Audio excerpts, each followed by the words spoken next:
Arthur in Richboro, Pennsylvania writes, I feel more and more like a dinosaur. Join the crowd, dude. Outside of audio, I collect mechanical watches and, out of preference, drive a car with a manual transmission. I recently had to pause to think when I asked my dealer about acquiring a new stick-shift car. I was told that they don't want to have a car on the lot that no one knows how to drive. Ouch, right? It's somewhat the same with watches, as neither my children nor my friends wear one, let alone appreciate the ingenuity of a mechanical watch movement. Nor do most of my peers, for that matter. Sadly, I think the same may be happening with audio. Even amongst my peers, very few own a system other than perhaps a 3 or 5 channel home theater. And even that's not quite normal in my circles.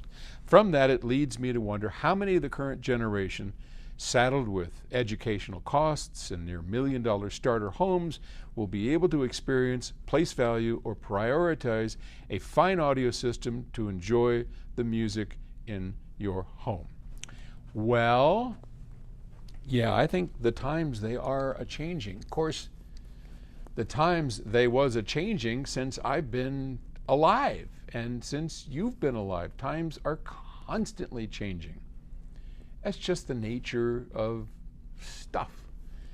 But I do think that high-end audio is finally at a point where it's narrowing down to a fairly small group of people.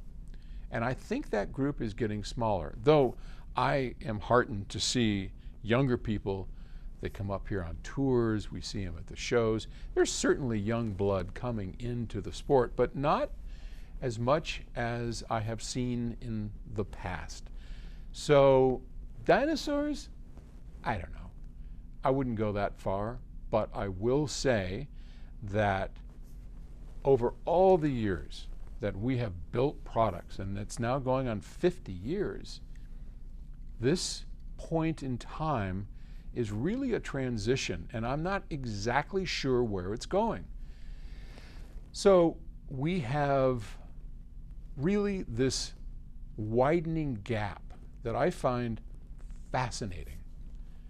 You can go out and buy today a smart speaker, a Sonos, an Amazon Echo, a Apple whatever. The Apple product's pretty good sounding. Sonos, not bad. I use it at my home.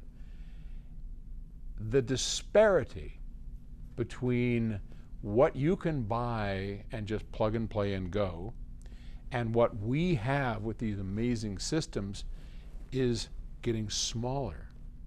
Now, there's still a huge gap, but the smaller that gets, I think the less interest there's going to be in going for the gusto of the high end. And that is probably the root of what you are seeing. Years ago, when everybody had a stereo system, the difference between a high-end system and your average Pioneer receiver with a couple of Sansui speakers was the size of the Grand Canyon. It was like, holy moly, huge. But now that gap is narrowing. It's like one of the examples I use is car audio. Used to be, when you bought a new car, it had a crap radio in it. I mean, there was a dash speaker, and you turn it up, it was an AM radio, maybe if you're lucky you got an FM radio, and it sounded horrible, just awful.